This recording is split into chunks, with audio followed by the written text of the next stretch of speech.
Assalamualaikum warahmatullahi wabarakatuh. Pada kali ini kita akan membahas tentang P2P lending atau sistem P2P lending itu sendiri. Seperti biasanya kita akan membahas tentang definisi dari P2P lending itu sendiri. Peer-to-peer atau P2P lending adalah suatu proses mengumpulkan dana lewat suatu platform atau perusahaan fintech yang nantinya akan diberikan kepada pemilik usaha sebagai pinjaman. Dengan kata lain, P2P lending menghubungkan pemberi dana atau investor atau lender dengan peminjaman dana atau borrower secara online. Dalam prosesnya, peminjam dana bisa mengajukan kredit secara langsung kepada pemilik dana dengan syarat lebih mudah dan proses lebih cepat dibandingkan ke lembaga keuangan konvensional. Kemudian bagaimana sih cara kerja dari P2P lending itu sendiri? Sebagai pendana, saat ingin mendanai penerima pinjaman yang telah kamu pilih, pemberi dana atau lender bisa langsung mendistribusikan sejumlah dananya melalui aplikasi. Setelah itu, peminjam dana atau borrower akan membayarnya dengan metode cicilan atau di akhir masa tenor sesuai dengan kesepakatan yang telah disediakan dalam proses peminjaman. Sedangkan untuk penerima dana atau peminjam dana, jika pengajuan dana yang dilakukan oleh diterima tim dari aplikasi yang bersangkutan, maka besaran imbal hasil akan diterapkan. Selanjutnya, pengajuan pinjaman akan dimasukkan ke dalam aplikasi agar calon pendana nantinya bisa melihat pengajuan pinjaman dan mulai mendanai peminjaman yang dilakukan. Pencairan dana dapat dilakukan ketika uang pendanaan sudah terkumpul dari para pemberi dana atau dalam batas waktu yang ditentukan. Kemudian apa saja sih manfaat dari P2P lending? Yang pertama yaitu bagi peminjam dana, peer-to-peer lending merupakan pilihan yang tepat untuk mendapatkan pinjaman dana secara cepat dan juga mudah. Hal ini bisa menjadi alternatif saat meminjam dana ke lembaga keuangan konvensional yang dirasa terlalu kompleks. Selain itu, pinjaman di P2P lending biasanya juga tanpa jaminan. Kemudian untuk bagi pemberi dana, peer-to-peer lending ini merupakan alternatif yang baik untuk mendapatkan passive income. Dari segi imbal hasil, peer-to-peer lending dapat terbilang cukup menjanjikan dibandingkan dengan beberapa instrumen pengembangan dana lain seperti deposito, bahkan dapat memberikan pinjaman dengan biaya minimum atau Rp100.000 saja. Nah, itu saja untuk pembahasan dari sedikit kulikan tentang sistem P2P lending. Selanjutnya kita akan membahas analisis dari salah satu platform P2P lending yang ada di Indonesia. Nah, sekarang kita akan melakukan analisis terkait dari platform P2P lending yaitu Investri sebagai platform yang akan kita analisis. Nah, di sini saya berada pada beranda dari Investri. Kemudian saya sudah melakukan pembuatan akun juga. Jadi setelah selesai pembuatan akun harus ada beberapa tahap lagi yang diperlukan untuk menyelesaikan pendaftarannya. Langsung saja untuk pendanaannya tersendiri, di sini kita ada melihat daftar pinjaman, SBN serta reksadana. Kita lihat dari daftar pinjam terlebih dahulu. Nah, dari daftar pinjaman yang tersedia ini adalah dari banyaknya perusahaan yang mengajukan pinjaman kepada para donatur dalam jangka waktu tertentu. Di sini bisa kita lihat seperti MKHE ada kebutuhan jumlah pinjaman yaitu sebanyak 19 juta dan sudah terkumpul kurang lebih 13 juta dan membutuhkan 6 juta dana lagi. Kemudian mereka juga sudah menentukan untuk jangka waktunya selama 30 hari untuk jatuh temponya pada tanggal 10 Januari 2024. Nah, jika ingin melakukan metode pembayaran, informasi payah dan lain sebagainya, kita harus menyelesaikan pendaftaran dari akun yang telah kita buat. Nah, di sini kita bisa melihat informasi dari peminjam. Ini ada dari perusahaan dan deskripsi tagihan yang mereka buat.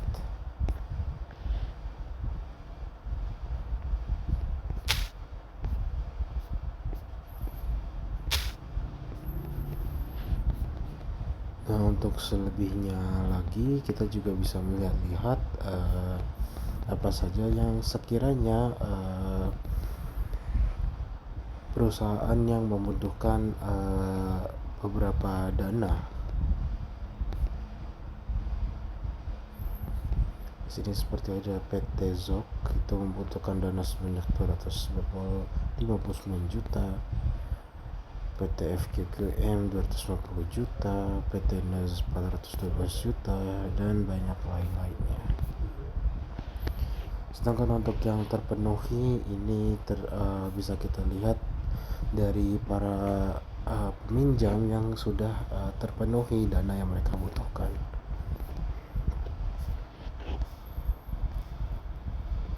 Jadi kita juga bisa melakukan pemfilteran yang dimana tingkat risikonya bisa kita atur atau nilai pinjaman juga bisa kita atur.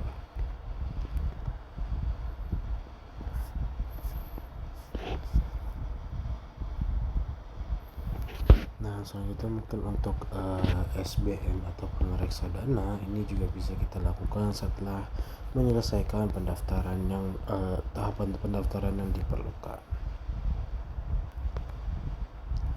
Untuk riwayat ini yang nantinya akan menjadi riwayat transaksi yang kita lakukan sebagai lender.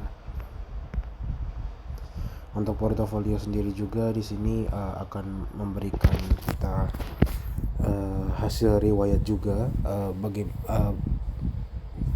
pengeluaran atau uang apa saja yang telah kita gunakan sebagai lender. Di sini nanti jika kita melakukan pembelian SBN, dan di sini juga untuk melakukan pembelian reksadana.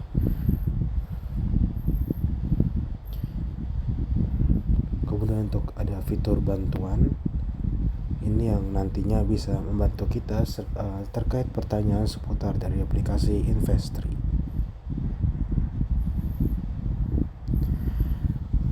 Kemudian pada fitur saya ini di sini kita bisa mengatur dari bagaimana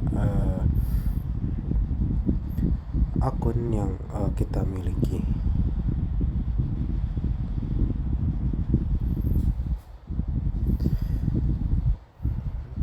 Nah, kurang lebih mungkin itu saja untuk terkait pembahasan seputar dari platform P2P lending.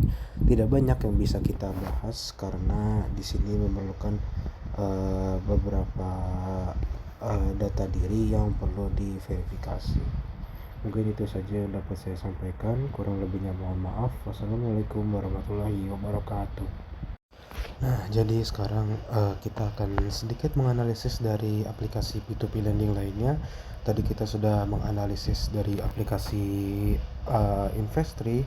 Sekarang kita akan menganalisis aplikasi P2P lending lainnya, yaitu Akseleran.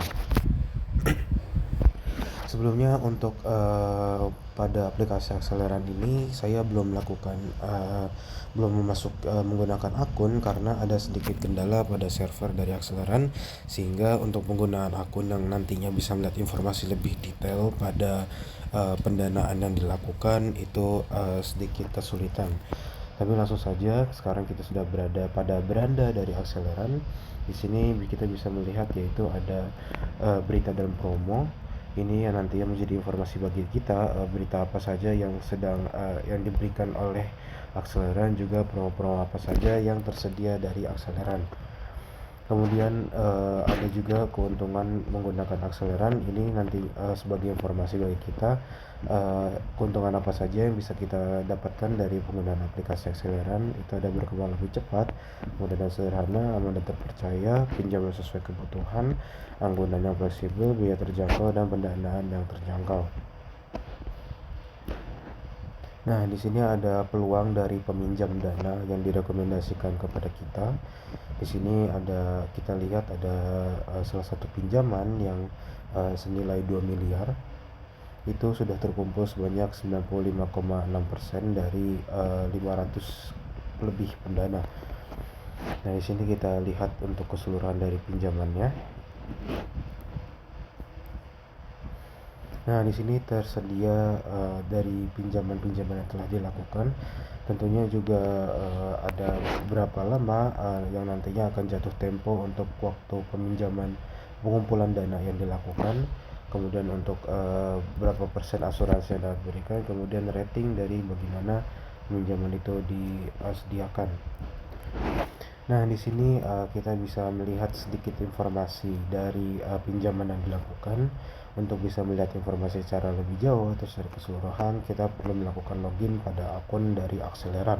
Namun sayangnya, seperti yang sudah saya katakan pada sebelumnya, yaitu terdapat sedikit kendala pada login akun, jadi informasi sepenuhnya dari pinjaman yang dilakukan tidak bisa kita lihat.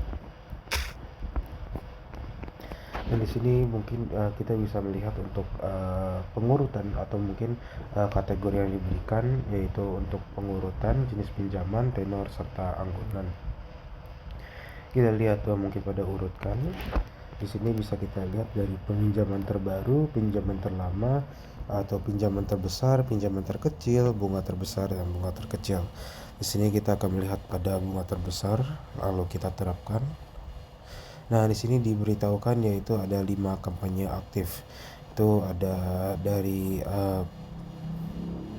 pinjaman senilai 74 juta rupiah, 69 juta rupiah, dan seterusnya. Ini memberikan jumlah bunga efektif sebanyak paling besar, yaitu ada pada 12%.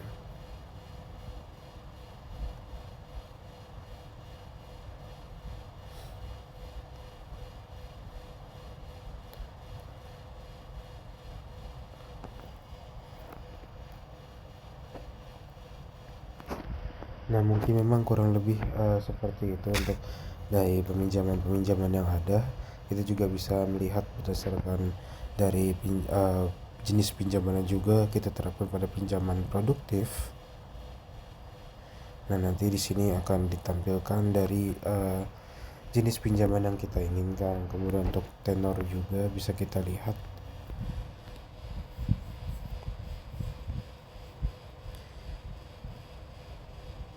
Nah, di sini sudah terdapat dari tenor kurang lebih dari 12 bulan.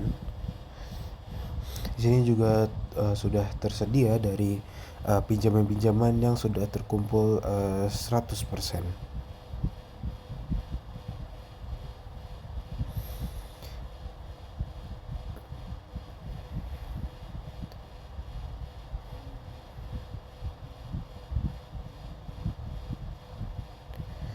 Dan kurang lebih memang cukup banyak dari pengajuan pinjaman yang sudah terpenuhi. Pada anggunan kita bisa melihat untuk memilih jenis dari pinjaman yang kita inginkan, itu tanpa anggunan atau beranggunan. Sayangnya untuk pada tanpa anggunan itu ada 0 kampanye aktif. Mungkin bisa kita ubah jadi beragunan, kurang lebih sama. Mungkin untuk portofolio dari peminjaman dana itu juga di sini nantinya kita bisa melihat dari portofolio pendanaan yang telah kita lakukan.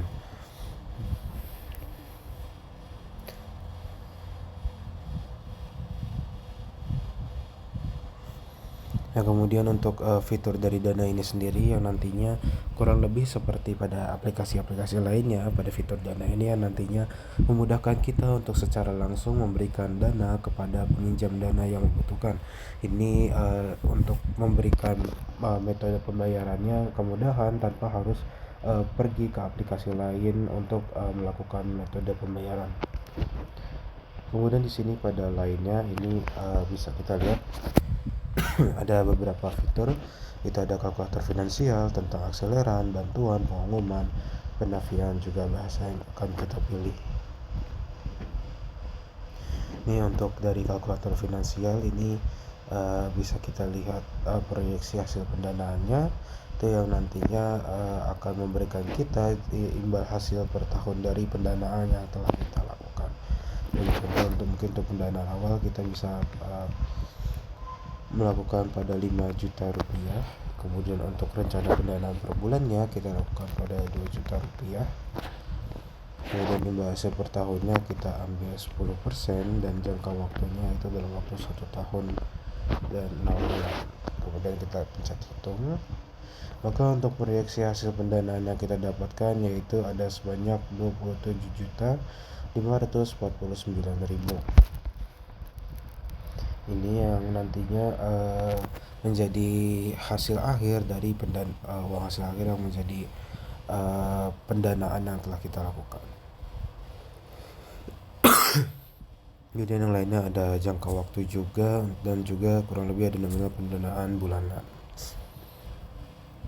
Kurang tentang akseleran ini nanti yang menjadi memberikan informasi dari aplikasi akseleran itu sendiri.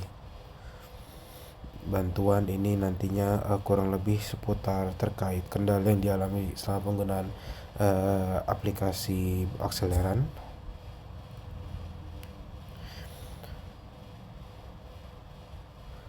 Untuk pengumuman ini nantinya terkait informasi yang diberikan oleh dari akseleran.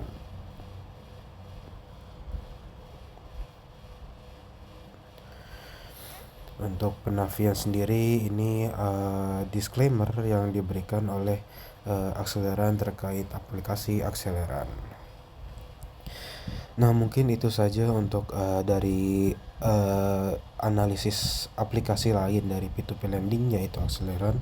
Kurang banyak yang bisa kita lakukan karena ada sedikit kendala pada login akun, jadi tidak sepenuhnya informasi dari pinjaman yang diajukan itu dapat kita lihat. Nah, kemudian itu saja yang bisa saya sampaikan. Kurang lebihnya mohon maaf. Assalamualaikum warahmatullahi wabarakatuh.